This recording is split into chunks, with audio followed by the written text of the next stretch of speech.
Fala aí, pessoal, tudo bem com vocês? E aí, vamos à Disneylândia com o Marcos Granconato? Lembra daquele episódio do Chapolin Colorado, quando ele entregou a revistinha falando, vamos à Disneylândia com o Chapolin Colorado? Nós vemos mais um personagem da turma do Chaves aí, o seu barriga da teologia, porque é um ser que você vê os vídeos dele, você dá risada, você dá risada. E o Marcos Granconato, ele é o anabatista dos dias atuais, né. É um ser que ele tenta desconstruir todo mundo sem pôr nada no lugar, né. E é um dispensacionalista, né, que fica atacando os reformadores, atacando a teologia reformada, os seguidores da teologia reformada, os adeptos, né. Aí você vai perguntar: Poxa, né, qual é a visão dele, né?" Porque se é do meio reformado, a gente pode até, ter ali umas disputas de alguns textos, algo assim, mas quando você vai ver, Granconato é um dispensacionalista. Então, é um dispensacionalista tentando corrigir a teologia aliancista. Então, se ele quer ser um dispensacionalista, ele fique à vontade com John Nelson Darby, né, a gente não sabe mais nem que dispensacionalismo é, se ele é regular, se ele é progressivo, se ele é 3.1, 3.4, porque você não pode atacar um dispensacionalista hoje que fala: "Não, mas esse aí eu não sou, esse aí é um espantalho, esse aí é de John Nelson Darby, não tem nada a ver comigo", né, então, a gente vê aí que não há uma unanimidade, né. Então a gente vê ele atacando sem parar, e agora que esses novos caixinha de resposta aí, né, tem gente que fica me mandando, me provocando direto com essas caixinhas de resposta do Granconato, mas já tem muito tempo que eu aturo os vídeos dele, embora eu não o sigo, né, mas eu vejo a falta de respeito, às vezes as pessoas me mandam alguma coisa, né, o distrato com as pessoas, o sarcasmo dele, né, mas um dispensacionalista, né. Então, não dá nem para levar em consideração, né, a hermenêutica dispensacionalista. E eu falo para vocês, eu sou formado no mesmo seminário que ele foi, né, recebi e bebi da mesma fonte que ele bebeu, e tenho discordâncias profundas com ele e com o grupinho dele, né. Mas, hoje eu queria mostrar para vocês, algumas das desonestidades intelectuais desse homem, né, que ele é desonesto intelectualmente, né. Ele usa os argumentos ao seu bel prazer, como lhe apraz, dependendo da situação, né. Então você vê que às vezes ele até se contradiz. Mas a internet tem os seus vídeos, né, e a internet também não perdoa, né. E hoje eu vou mostrar para vocês aqui um vídeo que eu acho que ele já se retratou, tirou da internet, fez de tudo para tirar esses vídeos, mas a internet não perdoa, né, o banco de dados está por aí, e eu quero mostrar para vocês a grande heresia que ele falou, mas não é só isso não. Granconato, se você ver esse teu vídeo aqui, talvez você esteja: "Ih, olha lá, de novo vamos falar desse vídeo meu". Calma, só vou mostrar esse, mas eu quero te mostrar a sua desonestidade intelectual no próximo, tá.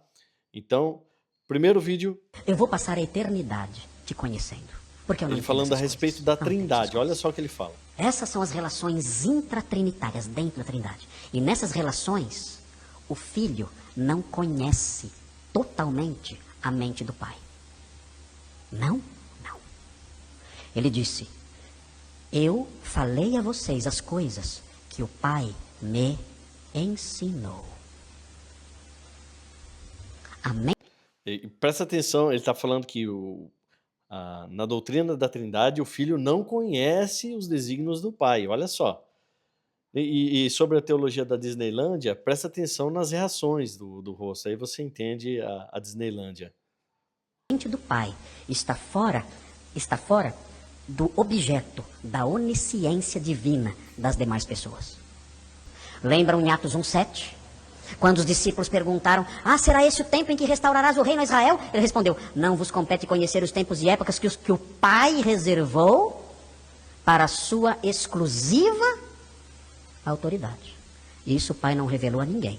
A mente dele nesse aspecto, ele guardou só para ele. Nem as Então ele está falando aqui que o filho não sabe sobre isso. O filho não sabe, porque Jesus falou lá nessa passagem, né, que sobre o fim dos tempos só o pai sabe, então ele está dizendo que Jesus não é onisciente. Ele não sabe todas as coisas. Ele tem algumas coisas que não estão ao alcance do conhecimento dele. E essas coisas são aquilo que está sobre o escrutínio apenas do Pai.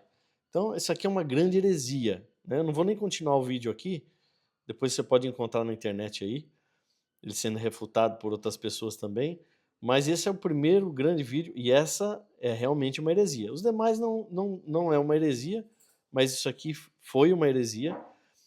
Depois ele vai se retratar, né? Então eu tô aqui só para mostrar para vocês a desonestidade intelectual dele hoje.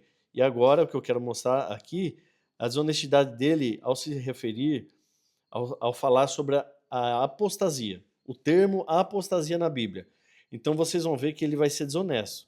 Dependendo do ambiente que ele está, ele ensina uma coisa. Então, como ele é um dispensacionalista, né, pré-tribulacionista, que acredita que a igreja vai ser arrebatada secretamente, né, aquelas coisas todas, então presta atenção. Qual é o grande perigo que o autor de Hebreus tem em mente o tempo todo, que não sai da cabeça dele? O tempo todo. Qual é? A apostasia. A apostasia é o perigo que fez com que o autor de Hebreus parasse tudo e resolvesse escrever a sua carta. E o que é a apostasia? A apostasia, no caso ali na época, era o abandono da confissão cristã e do convívio cristão, o que é uma consequência do abandono da confissão. Você abandona a confissão, automaticamente você abandona a comunidade da confissão, e o retorno às práticas do judaísmo. É uma carta aos hebreus, eles eram judeus. Então, para o autor de Hebreus, para os seus destinatários e para ele, o grande perigo era esse. Eram virar as costas. Apostasia, a palavra apostasia, não é uma palavra que é nem boa nem ruim. Depende do modo como ela é usada. Significa simplesmente saída, só isso. Ah, mas é bom sair ou é ruim sair? Depende de onde você sai. Se você sai da Cracolândia, a sua apostasia foi nota 10. Se você sai do cristianismo, a sua apostasia foi péssima. Então a palavra em si não tem um sentido negativo. Significa só sair, só isso. Então a preocupação com o autor de Hebreus aqui era com a saída dos seus destinatários, a sua saída da confissão, virar as costas e dizer tchau para a confissão. Vamos falar sobre a confissão que é. Dizer tchau para a confissão e, consequentemente, é lógico, não tem como fazer diferente, dizer tchau, virar as costas e sair do convívio, da comunhão, da comunidade da fé, a igreja local. Então veja bem, aqui ele ensina sobre a apostasia, ele vai dizer que é um abandono conceitual, abandonaram a fé. E é óbvio que a consequência do abandono da fé é você deixar a comunidade, né? Só que ele está definindo já a palavra como saída, ele já está transliterando não, ele está traduzindo a palavra já como saída. Então ele está definindo. Essa palavra significa saída.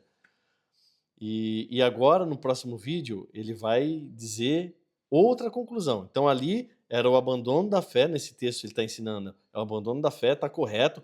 Essa é a interpretação majoritária dos teólogos que falam que a apostasia é o abandono da fé.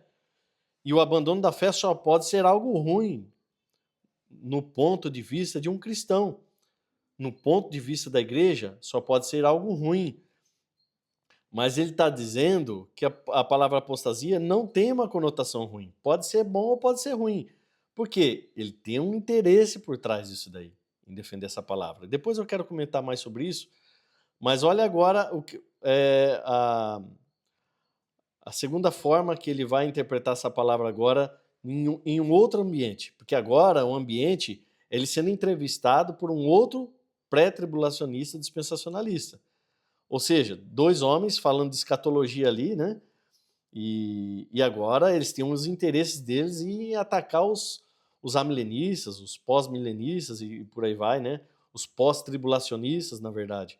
Tá bom? Então agora vamos ver agora qual que é a definição dele. Olha a incoerência. A apostasia e o anticristo que Paulo está falando tem que ocorrer antes. Como o senhor entende 2 Tessalonicenses 2? Porque aqui, para alguns, é uma pedra no sapato do pré-tribulacionismo. O senhor enxerga assim? Não, esse versículo é uma maravilha para o pré-tribulacionista. Ele é lindo, eu adoro esse versículo. Isso aqui é a minha alegria. Sim. Né? Aqui eu me banqueteio nisso aqui. Porque assim, o problema está no versículo 3, né? Segundo entendem, a pedra no sapato, a eventual pedra no sapato. Exatamente. Está no versículo 3, versículo 3. Ninguém de nenhum modo vos engane, porque isso não acontecerá sem que primeiro venha a apostasia. Então, olha, primeiro tem que haver o abandono da fé, o anticristo vai aparecer, né? E haverá então um trabalho terrível dele enganando as pessoas, e a igreja de Deus vai abandonar a fé capitaneada por esse anticristo aí e tudo mais, que vai liderar uma grande rebelião contra a fé cristã. Na verdade, isso decorre do mau entendimento do significado da palavra apostasia. Ó, então ele disse que é abandono do conceito, mas agora está dizendo que decorre do mau entendimento da palavra apostasia. A palavra apostasia, no sentido moderno, significa algo ruim. O que é apostasia no nosso vocabulário hoje? O que é apostasia na língua portuguesa do século XXI? A apostasia é abandonar a fé. É isso. E não é abandonar qualquer fé, é abandonar a boa fé. É abandonar a fé sadia. É abandonar a fé em Jesus. Esse é o significado da palavra apostasia na língua portuguesa no século XXI. Se eu digo fulano apostatou, eu não tenho que explicar mais nada. Eu estou dizendo fulano abandonou a fé verdadeira. Agora, apostasia no grego koiné, no século I, não significava isso. Apostasia no grego koiné, no século I, a língua que foi escrita no Novo Testamento, significa simplesmente saída. Só isso. Já resolve. Já resolveu o texto. É assim. O que vai definir se a apostasia, a saída, é boa ou má, é o que vem depois. Vamos supor, a pessoa saiu do cerimonialismo judaico. A apostasia foi boa. A palavra apostasia aparece só aqui no Novo Testamento. O substantivo apostasia. Só aparece uma vez no Testamento, é aqui. Só. E o significado. Então, olha só, agora ele tá dando um novo significado para a palavra apostasia, e ele se referindo a uma saída, e ele diz agora que no grego koiné o significado significa saída. Então, não tem nada a ver com algo bom ou ruim. Só que essa palavra só ocorre uma vez, conforme ele mesmo está dizendo, né? E a regra de interpretação básica na hermenêutica é de texto isolado, a gente tem que tomar cuidado de não fazer doutrina. Mas, o que acontece? Deixa eu falar para vocês aqui a grande questão, a sacada, talvez você não percebeu. Os dispensacionalistas, eles fazem uma nova teologia do particular para o todo, ou seja, eles encontram algumas palavras na Bíblia e saem desconstruindo tudo que foi falado de teologia. Então, o termo apostasia, na história da igreja, é algo maléfico, algo ruim, conforme eu já falei para vocês. E agora, eles estão tentando defender que esse é um termo bom, porque está se referindo à saída da igreja da terra. E deixa eu falar uma coisa para você que ele não fala nesse vídeo aqui. Os dispensacionalistas, sabe por que eles chegaram a essa conclusão? Eles tentando, de qualquer jeito, justificar essa doutrina que não encontra na Bíblia, esse arrebatamento secreto, eles encontraram no grego clássico. O grego clássico, ele morreu de século V a IV antes de Cristo. Antes de Cristo, o grego clássico morreu. Foi encontrado o uso dessa palavra se referindo a um abandono material. Então, ele está dizendo que agora o grego koiné, quando Paulo escreve, ele está dizendo que o apóstolo Paulo está escrevendo pensando no grego clássico, que morreu 500 anos antes. Tá? Então, tudo para defender a doutrina do arrebatamento secreto. Então, se você for olhar essa palavra nos léxicos, nos dicionários, você vai sempre entender que essa palavra se refere ao abandono conceitual da fé, o abandono da fé. Então, e não somente isso, você vai dizer que o apóstolo Paulo, para você chegar a essa conclusão, você tem que dizer que o apóstolo Paulo, ele escreveu o grego koiné pensando no grego clássico, mas também essa doutrina, ela surgiu no século XVIII. Você tem que entender que a igreja estava cega por 18 séculos, aí veio uma mulher chamada Margaret MacDonald, teve uma revelação que a igreja não passaria por tribulação. E você tem que dizer que a igreja estava errada por 18 séculos, dizer que o apóstolo Paulo escreveu não pensando no grego koiné, mas pensando num grego clássico, e também tem que validar uma profetisa, né? Na teologia reformada nós não somos adeptos de mulheres, embora a Bíblia mencione profetisas, mas a gente tem um entendimento que isso se encerrou nos apóstolos, né, naquele período, e também que esse ofício é dado aos homens, né? Então, essa mulher também estava correta. Aí a gente não pode atacar, né, o dispensacionalismo. Não pode atacar porque aí você está batendo no espantalho, esse aí é o dispensacionalismo de Darby, porque o meu é o progressivo, o meu é o regular, o meu é 1.4, 1.5, tem atualização de tudo quanto é lado. Você não consegue falar nada com essa turma. Então, é uma grande desonestidade intelectual aqui do Marcos Granconato, falando do primeiro vídeo, né, a grande heresia que ele fala. Depois, eu acredito que ele já se retratou disso tudo, mas depois agora de uma desonestidade intelectual, usando um termo, dependendo do ambiente, para ensinar ou para defender a teologia dele. Então, assim, o que eu posso fazer para você agora, nesse vídeo aqui, é te convidar. Vamos à Disneylândia com o Marcos Granconato. Porque ele é um bichinho assim, parece mesmo um personagem da Disneylândia. Dá uma olhada aqui, ó. Que lindo, hein? Bonito isso aqui. Então, é isso que eu falo para ele. Do ensinamento dele aqui, é isso que eu falo para ele. Granconato. Que lindo, hein? Que lindo, hein? Bonito isso aqui, né? Então, eu só tenho uma forma para encerrar. E é encerrar dessa maneira. Que lindo, hein? Bonito isso aqui. Now the world don't move to the beat of just one drum.